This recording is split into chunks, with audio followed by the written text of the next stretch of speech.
the projector turns on. The first image is Brooke Shields interviewing Alex in the Sky Daily show. So the first image comes up, Brooke Shields. And so this kid right in front of us is a little gangbanger kid, stands up and yells, "Bitch!" 2 film prints and 0 posters. Not even one advertising Keanu Reeves as the dog-faced boy. That's how Freaked was released in 1993 by 20th Century Fox. It was the brainchild of Alex Winter, still hot off Bill and Ted's, and his directing partner Tom Stern. This is the story of how 2 20-somethings convinced a major studio to produce their passion project, and then had the same studio back out at the very last minute.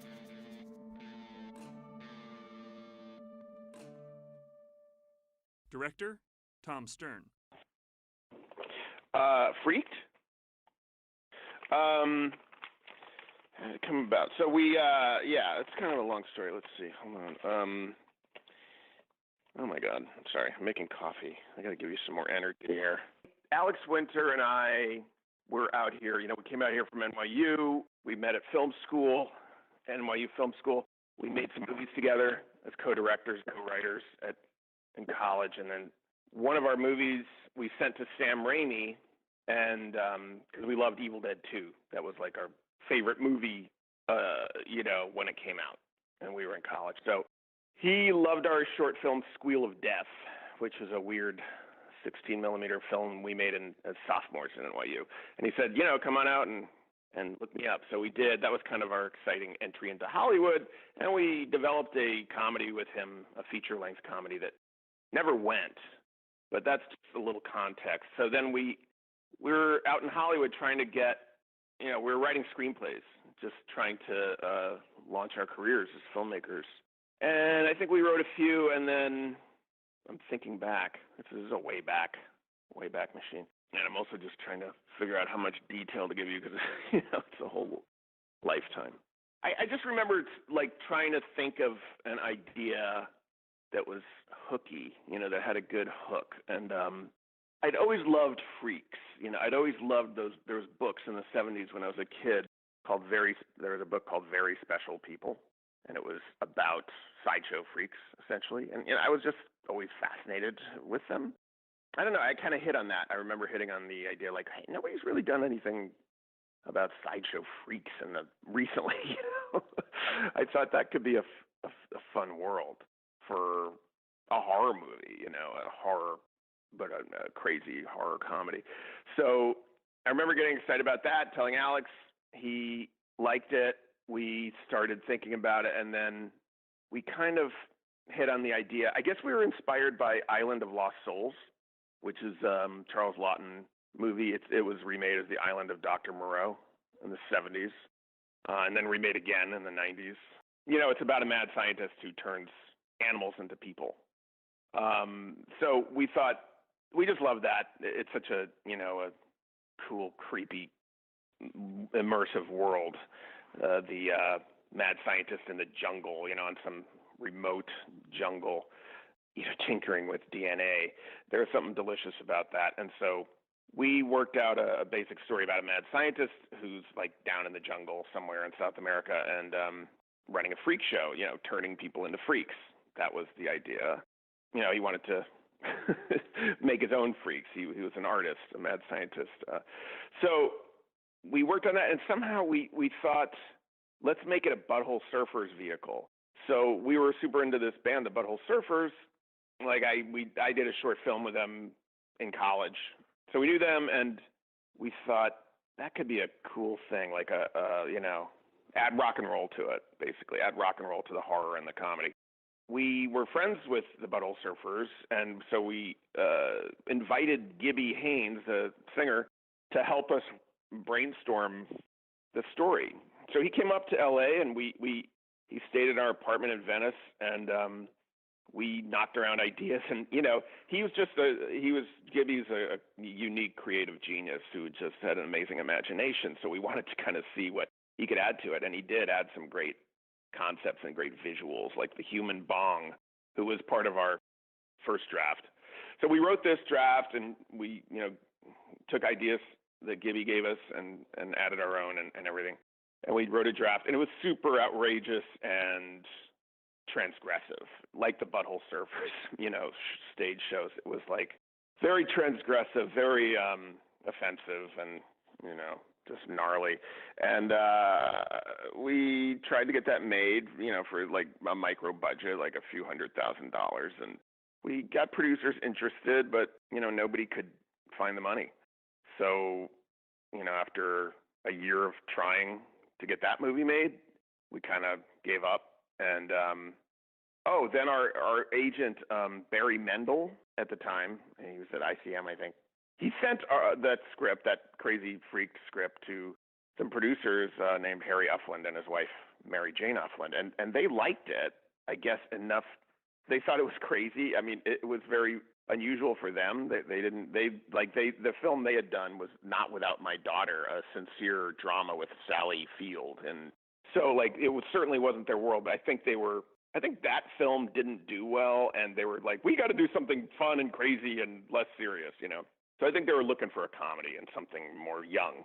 And we were very young, we were like 24 years old, and we met with them. Like Barry Mendel got us a meeting with them. We met with them. They said, they loved it. And so Harry Uffland had been partners with Joe Roth, who they'd had a company together at one point. So he knew him quite well, and he could get in. And Joe Roth was the head of Fox rather than, go through layers of lower executives, which is where it usually dies. They sent the script to him, and Joe, and Harry also sent our video, the tape of our sketch comedy show, The Idiot Box, that we'd done for MTV recently. And so he didn't really like the script, Joe Roth, but he liked our show, and he thought he liked us. Basically, he offered us a deal to rewrite the script and make it a lot more palatable for a studio film. Because, it was, it was like, I remember one of my favorite images from the first draft of Freaked, which was called Freaks. It was spelled Freekz, because that was what the sign said in the jungle, that because he was illiterate, Elijah was illiterate, couldn't spell. So just to give you a taste of how not ready for a studio the first draft was, it had gory, horrific stuff. Basically it was Elijah's henchmen were his children, who were played by the Butthole Surfers, and they played, they had a band too. And one of the things, like Paul Leary, the guitar player, I wrote that he would be playing the spinal nerves of one of the freaks, he'd opened his spinal column and was playing the nerves like a guitar. I love that image, but it's horrific. It's not. They're not going to make a studio film with that in it. So anyway, we rewrote it for Fox.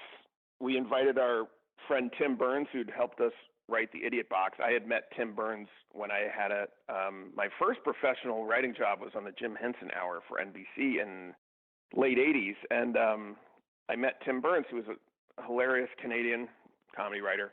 And we thought, what, let's just make this more funny and less scary, less of a horror movie, and just make it into a crazy comedy. And Tim's so funny that we thought, let's invite him in. It'll be even funnier than the two of us could do by ourselves.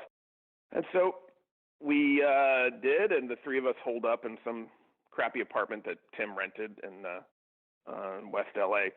And we just wrote the thing like a month or two, and they loved it. They loved the draft. Fox loved it. It was, it read funny, and everybody's looking for another young comedy. It was like right after Wayne's World, I think. And so they green-lit it, essentially. Lots of ups and downs. They had to put together the money from Fox paid half, I think, and then the Ufflands had to find money overseas and got involved with some other overseas companies, and the money at one point stopped flowing, and we had to shut down pre-production. We had sets half built, and that was, it was agonizing, but eventually it did come through, and we shot the movie, and it was amazing, and yeah.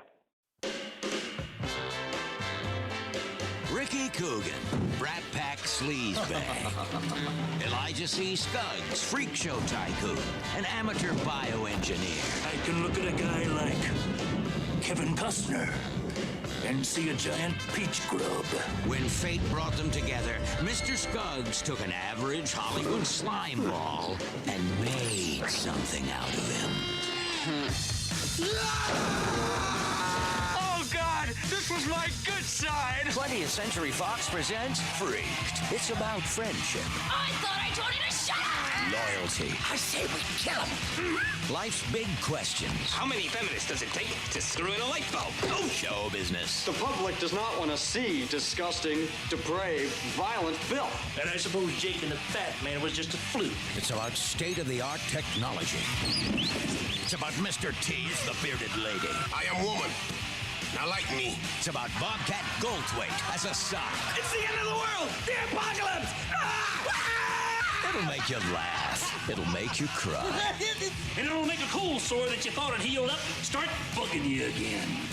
It's the kind of film Brooke Shields has always wanted to do. Oh.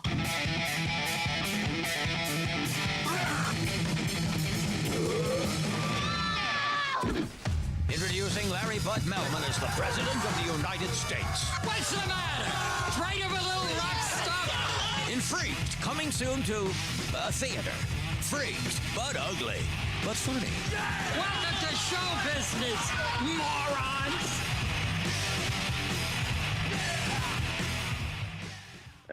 And I think the biggest impediment to it being a hit was the lead character was kind of a jerk who you weren't rooting for him, you know.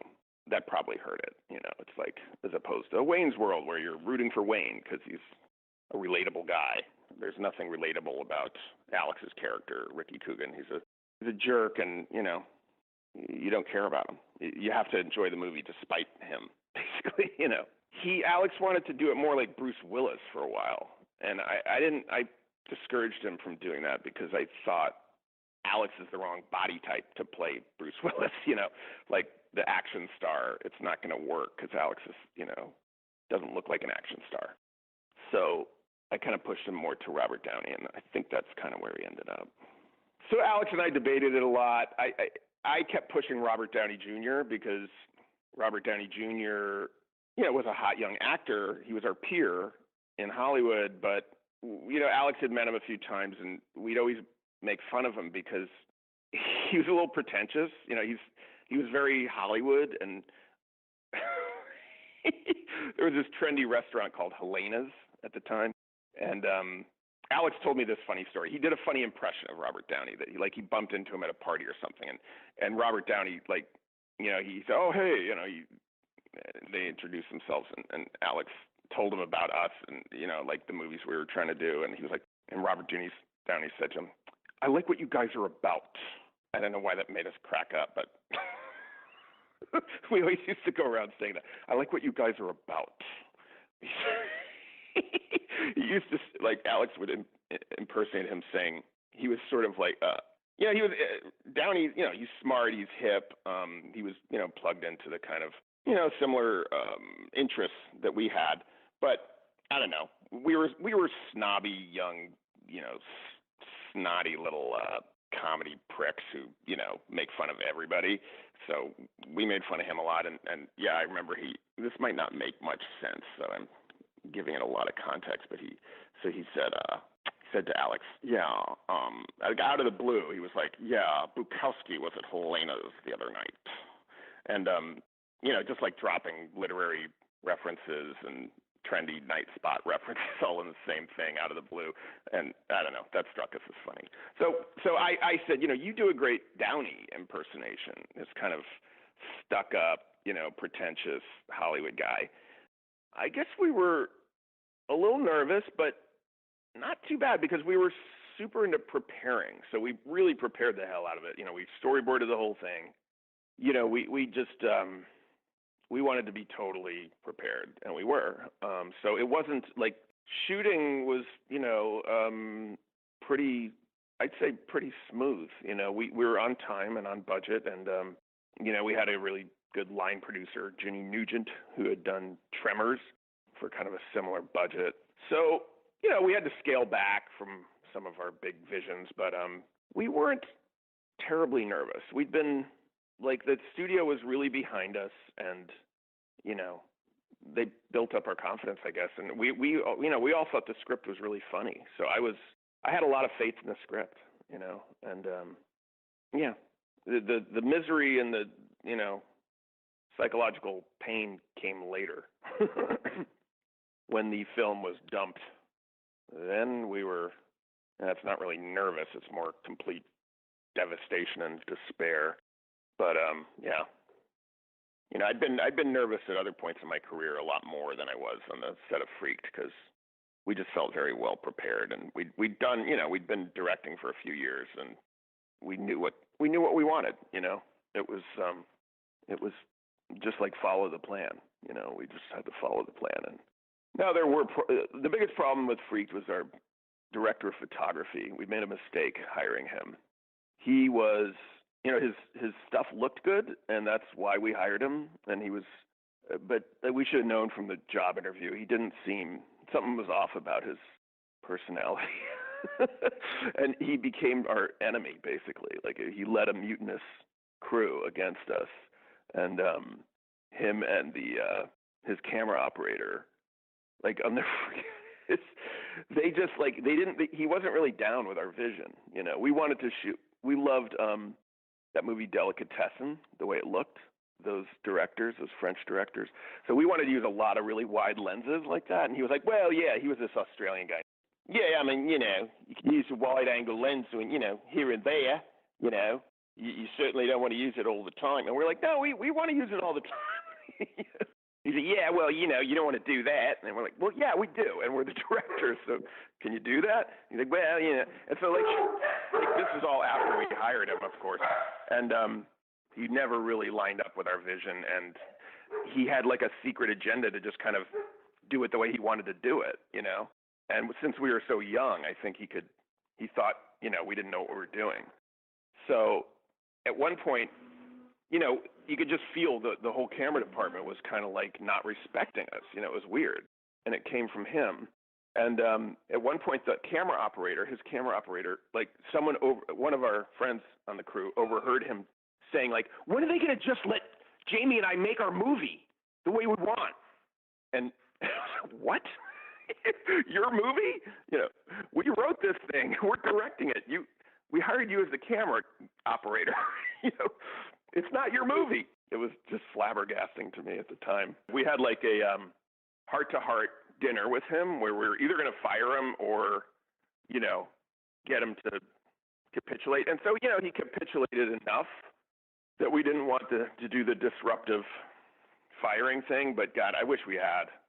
He really marred the experience, because it was just like we were really into the visual aspect of it, and that was the big part of it for us. We wanted it to look like an EC comic book, Tales from the Crypt, or it just sucks to have a DP that doesn't share your vision, and it's also for him because it's a great way to not get hired, And I don't think he did get hired much after that. He really had a shitty attitude.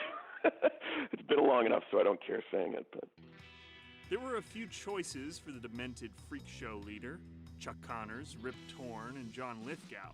But ultimately, the team decided on Academy Award nominee Randy Quaid. So what was I saying? Randy. So we had lunch with him to talk about it. He was very low key. And he's like a kind of a low energy guy. Like when you meet him, he's just kind of laconic, not a big talker. But, hey, we loved his work. He's a great actor. And he wasn't insane yet. And so we were psyched to have him. And, he was super funny in Vacation. And, it was sort of like we had lunch with him and it was, it was pretty good. I wouldn't say we were like instantly best friends, because there's something about him that's hard to know. He's just kind of withdrawn. I think he's very shy. But, the one thing he said to us was, hey, man, this is a killer comedy. I love doing killer comedy, So we're like, great. He gets it. He likes it. He thinks it's funny. That's good enough for us. So, we did the deal. And yeah, well, the shoes thing was weird. He he's like, I always get my, I never really know the character until I wear the shoes. So maybe, yeah, like I think with the weird white patent leather kind of shoes that Elijah wore, that helped him click into the character. But he also, I liked, he saw him as very vain, which was good. That he was, kind of like a Colonel Sanders, like Southern, gentleman, a bit foppish. He did have kind of, like ringmaster style clothes. So, Randy brought a gravitas and a kind of, believability. He's a good actor, so it seemed like, you believe this character. It's a wacky, absurd film, but I think Elijah, he gives a great performance as Elijah, I think. He was just low energy, and that was like my one fear with him, was he was so low energy in person that I wondered, can he kind of get it up for this crazy, this mad scientist? Elijah is a manic, insane, charismatic leader. He can't be low energy. He's got to have a lot of crazy energy. So that was, and just by the luck of scheduling, the very first scene was that scene where he is calling Laughing Man the morning after the transformation. So he's supposed to have been up all night, crazed, sleep deprived, crackling with insane energy. And he was just kind of flat. He was just kind of tired. And I was like, no, can you crank it up? So, after like 3 or 4 takes where I kept giving him the same direction of like, Randy, that was good, but I think it needs to be, you need to have more energy, more, it has to be kind of cranked up and a little crazier. And he was just like, he said, well, I don't know what the fuck you want from me. And I just turned to a pillar of salt, because I said I wasn't that nervous to be directing, and I don't think I was, but I certainly was nervous to give direction, like to have to give the same direction to an Academy Award winning or nominated actor who was so much more established in the business than me. That I was nervous about. So, and I'm sure he sensed my nervousness. I was very gentle. I wasn't going to get tough with him, So I guess he just pounced on me because he could sense my weakness, But I was just like, oh, shit. I was just like, well, I'm sorry. I just really, I think you need to. And he said, all right. So he kind of did it, after he lost his temper, and it was fine. But then I was vindicated when, after Daily, he came up to me the next day and was like, yeah, you're right. I was too low energy. So that was fun. That was good. Then I was like, okay, thank God we're good. And that was the only problem I ever had with him. He was fine after that. Yeah, and then weirdly, we had to hire his wife because she wanted to dress him. Now, she had no credits as a costume designer, so we had to give her this bullshit job where she was like fashion consultant and just basically like she wanted to shop. She wanted to be paid to shop, so she'd like buy all this Armani crap. Like, he's a mad scientist in the jungle. So the costume designer basically did it, but she kind of got paid to, she was a must-hire, is what you call it, But she was definitely kind of nutty, and, Randy met her as she was a driver, like a PA on a movie that he did.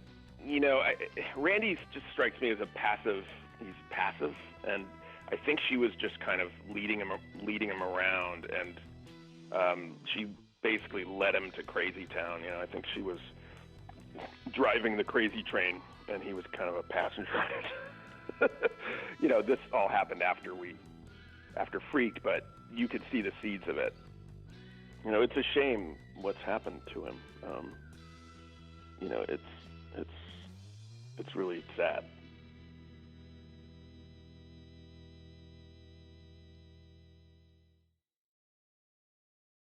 The cast of Freaked was round out with the casting of Mr. T as the bearded lady, whose career since the 80s had unfortunately stalled. Yeah, he signed up for it.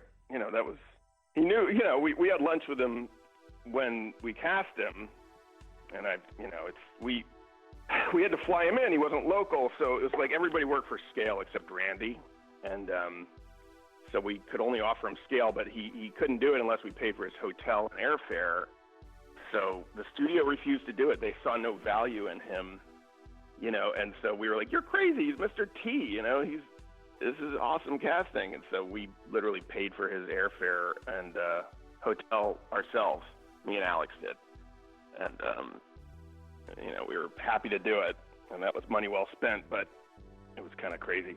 And then we met him at this restaurant, Kate Manalini in Beverly Hills. That was our lunch meeting with him, and he brought a poster from the English pantomime that he was doing, where he played Aladdin, the genie. And so, it was this really low rent looking, holiday pantomime show with a bad poster, like crudely airbrushed Mr. T with a genie tail, and it was so sad. It's like here's Clubber Lang sitting across from us, pitching us on where he's at in his career, and it wasn't good. It's like he's doing crappy regional theater in England, and so it was. We were happy to give him the job, I'll tell you that, but it was a mixed bag because he wasn't that happy with what the job was ultimately, and I remember, Entertainment Tonight came at one point and did interviews with some people on the set, and they interviewed Mr. T, and I saw him there wearing his knife and fork and spoon gold, pendant, and, that was his shtick, was like tons of gold, and I remember him saying, they're like, "Why'd you do this crazy movie?" And he's like, "I did it for the money. I'm making huge money, and that's what he's telling the reporter. I'm like, oh my God, you're not making any money, there was something sad about that, that he was fronting so hard. Oh God. When he realized that he wasn't the star, he knew that, but he knew it intellectually, but not, emotionally. And he was just, because the bearded lady was just part of an ensemble. And, there was scenes where he was just, we were shooting the scenes in the freak show where they're all in a cage, on stage, all the freaks. And so, there was a few days where it's just like he's part of a group. He basically doesn't have any lines except for, just chiming in with the group. And that just didn't sit well with him. He was like, what? He's so, I'm Mr. T. What am I doing in the back of a group, sitting around all day with no lines? And, he didn't like it.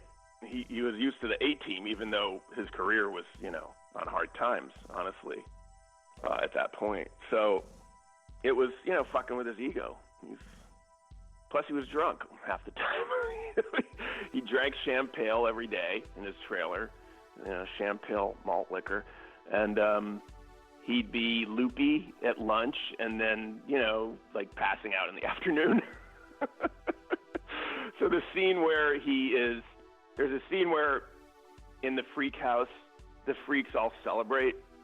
Why did? Because they got macaroons, so they have a big party. They're like, "Yay, macaroons!" And so then we just cut to the next day, and we pan over the floor. We track over the floor and see all the freaks passed out with macaroon wrappers and a crazy macaroon party. And so Mr. T, for that scene, he had to just lie there on the floor, and he has to blow his noisemaker when the camera tracks by him. Right? But he's basically passed out, and that was good because he was drunk, and he was basically really passed out. So, the camera would track by him. He'd just be snoring. We're like, "Hey, up, T, you gotta, we're gonna cue you. You gotta blow that thing when the camera goes by you." So, yeah, that was amusing. But yeah, he stopped showing up. He just stopped showing up, and so we were like, "Fuck, Mr. T's not coming to work anymore." So we cast a look-alike, put him in the back of the group, and then they summoned Mr. T for a special meeting with Alex and I. At first, they prepared us by saying, "Mr. T wants to talk to you guys because he feels he is being emotionally abused on this set." And we're like, "What the fuck? Emotionally abused?" But, basically, it was a nonsensical claim that was just, "I'm not the star and I don't like it," So we talked to him. Oh, I know what it was. part of it was that he didn't want to do the scene where at the very end of the film where he comes out and he's cured, and he's the. So we you know, the joke was that he comes out and he's just clean shaven, but he's still a woman. You know, like like he ate the macaroons with the antidote, and that just got rid of the beard, but he's still a woman. So that was the joke, and he didn't want to do that. So, you know, part of this meeting was to explain why he didn't want to do it. And he confessed to us. He was like, you know, he's like, you got to understand, losing the beard, shaving the beard, that's not cool because, you know, you may not realize, but us brothers, we got a problem with ingrown hair, see, on the face. If we shave the beard, I get these bumps. See, I don't want the bumps and the razor burn and the ingrown hairs there on camera. It's not good for Mr. T. So we're like, oh, okay, all right. So we just changed it to he still has a beard and he's just not a woman anymore, you know. Stern and Winter were happy with how the film came out. But then something happened beyond their control. Their cheerleader, Joe Roth, left for his own production company at Walt Disney Pictures called Caravan Pictures. He was replaced by Peter Chernin, who came from the television department, who was an executive who guided shows like Beverly Hills 90210 and In Living Color. Rupert Murdoch appointed Chernin hoping to get costs down. Roger Birnbaum, Fox's president of worldwide production, told the LA Times that, quote, Joe and I did everything together, so nothing's in jeopardy. I suspect Peter will slip in carefully, quietly, conservatively, embracing what we've done, but making the place his own. Freaked would not survive the careful, quiet, and conservative transition. Yeah, Joe Roth, you know, saw the rough cut. You know, he liked it, and he was going to give us more money to get bigger bands on the soundtrack, right? So that was forthcoming. And then, like, a few weeks later, he's gone, and he, you know, leaves Fox for Disney, I think. And yeah, then all of a sudden it was, well, you know what, you're not going to get that money. And, well, then they hired Peter Chernin, and he came in, and the very first thing he did at Fox was go see a test screening of Freaked, which was a disaster. You know, literally the first day on the job, we happened to have a test screening. So, you know, he's surveying his properties and goes to our test screening, and he's sitting right behind us, and it's in the Valley, San Fernando Valley, and Fallbrook Mall. Just a bunch of kind of dirtbag kids, you know, and they didn't recruit the right audience. It was just like, I guess they told them Bill and Ted's or something, and, you know, Freaked was just a way more esoteric than Bill and Ted's, you know, and it wasn't the right audience. Anyway, like, literally the very first, the lights go down, the projector turns on, the first image is Brooke Shields interviewing Alex in the Sky Daily show. So the first image comes up, Brooke Shields, and so this kid right in front of us is a little gangbanger kid, stands up and yells, bitch, at the image of Brooke Shields. And that cues the rest of the audience to start throwing popcorn and cups. And it was literally like, you know, it was unreal. It was like it was a scene from a movie where this is your worst nightmare, you know.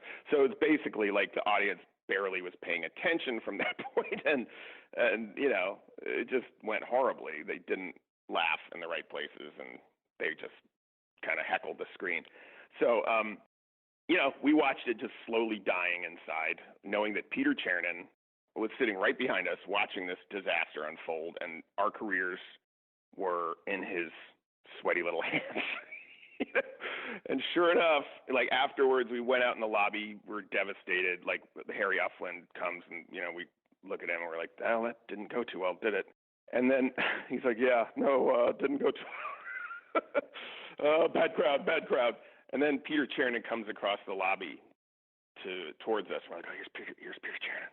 Comes up, he's like, hi, I'm Peter Chernin. And he just turns and walks away.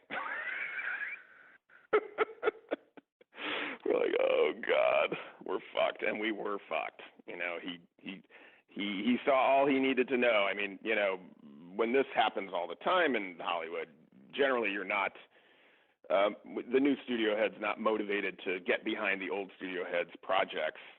So, you're looking for ones you can just dump, and that was us. But they had to release it because of the foreign investment. They had to release it in 2 theaters contractually, but they made not a single ad, no newspaper ads, there was no way that anyone in the world would know this movie was playing unless we personally told them. So, it showed for 2 weeks in 2 theaters, one in New York, one in LA, with, probably a handful of people who wandered in at random. And that was it. And another strong memory I have is Alex and I took Robert McKee's story structure class, which is, you know what that is? So we took that in this period when it was, right after that test screening, essentially. And so we're going to that every night, and it was very, it was a powerful lecture series, and we thought we were learning a lot, about story structure and listening to Robert McKee. He's very charismatic, so it was Casablanca and crying and all this stuff. And that's when we got the call. Like, I'm trying to think, did we even have a cell phone? How could we have a cell phone? I guess Alex might have had an early cell phone, but this was like 93. I remember walking out in intermission of the Robert McKee lecture and getting a call. Maybe we were calling from a payphone from Harry Uffland, and he delivered the news that the studio was going to dump it. They're basically not going to release it. And that was just the gut punch. I was just so fucking mortified.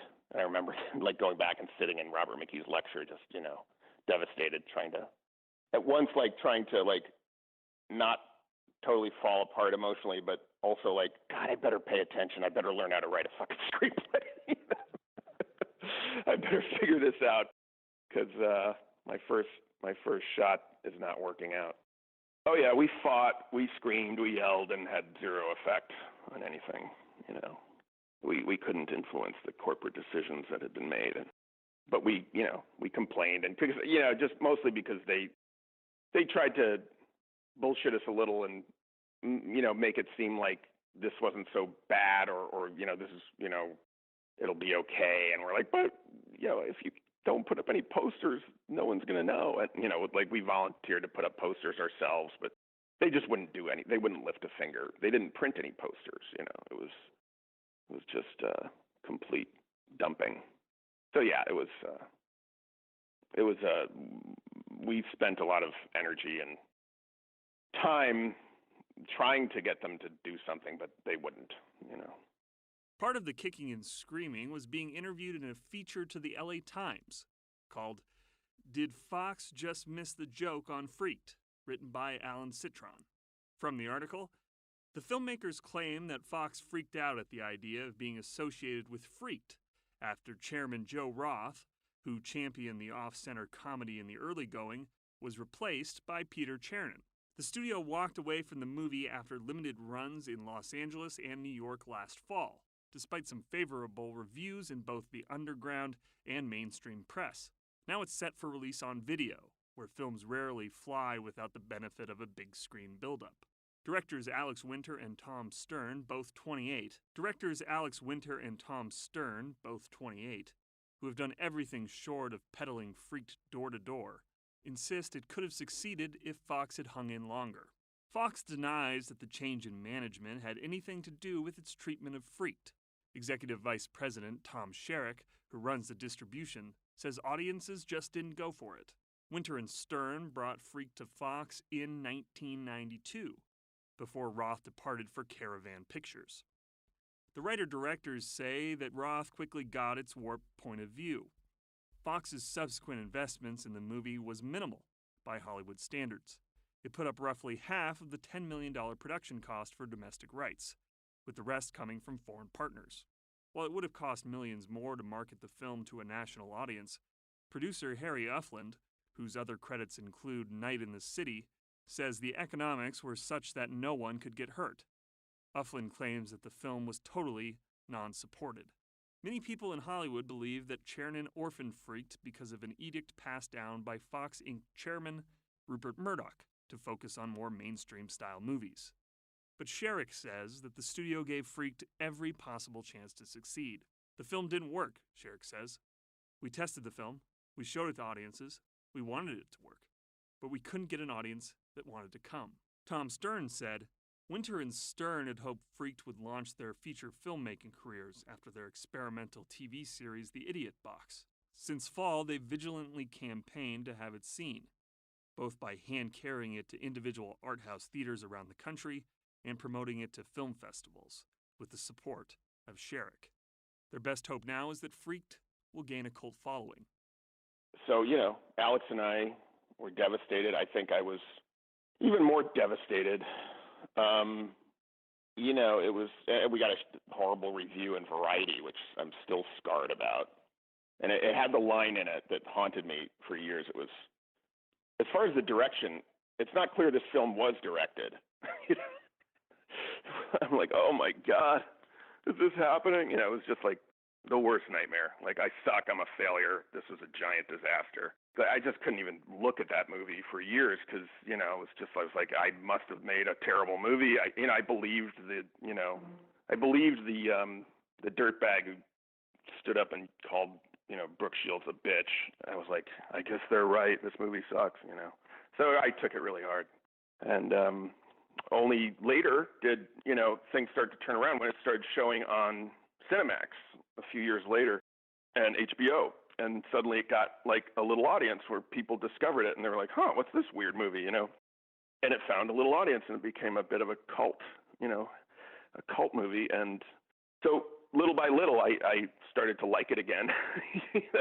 And now in my in my middle age, I take a lot of, I'm proud of it because, I don't want to be too conceited about it. It's not a perfect movie at all. There's a million things I'd do differently, honestly.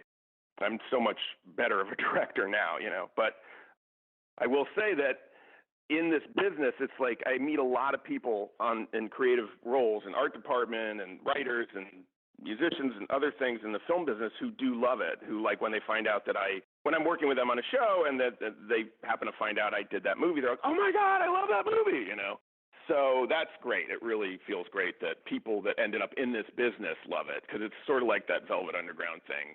Sound too conceited because we're not the Velvet Underground, but what they say is they sold like a handful of records, but everybody who bought their records started a band, And, there's a little bit of a similar dynamic in that I think our film appeals to people who are creative and end up loving movies enough to go into that business because I think the thing we did, I'd always hoped that it would age well, and I think it has because it's a singular vision.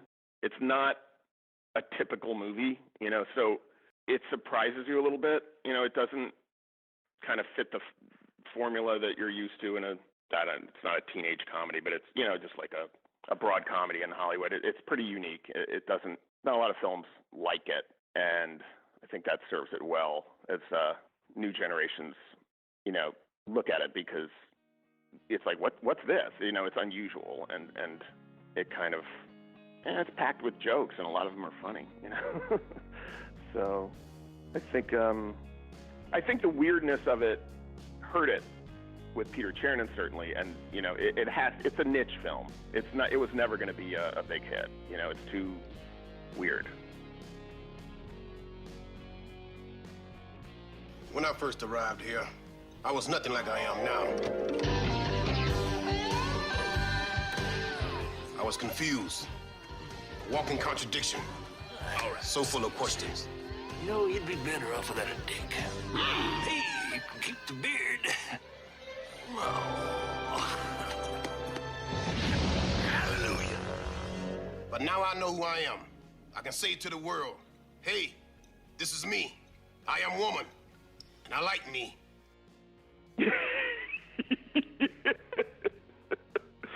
I know, that was great. That we came up with that in the ADR room. We were just trying different stuff. It might have been Randy's. I got to say, that might have been Randy's ad lib. He might have come up with that himself. But it cracked us up. We were dying in the ADR room. You'd look better without a dick. Or you'd be better off without a dick. Which was not at all what Mr. T thought was being said to him when we shot the scene, It was just like, I'd like to turn you in. We probably just told him, you say, I'd like to turn you into a woman or something. Anyway,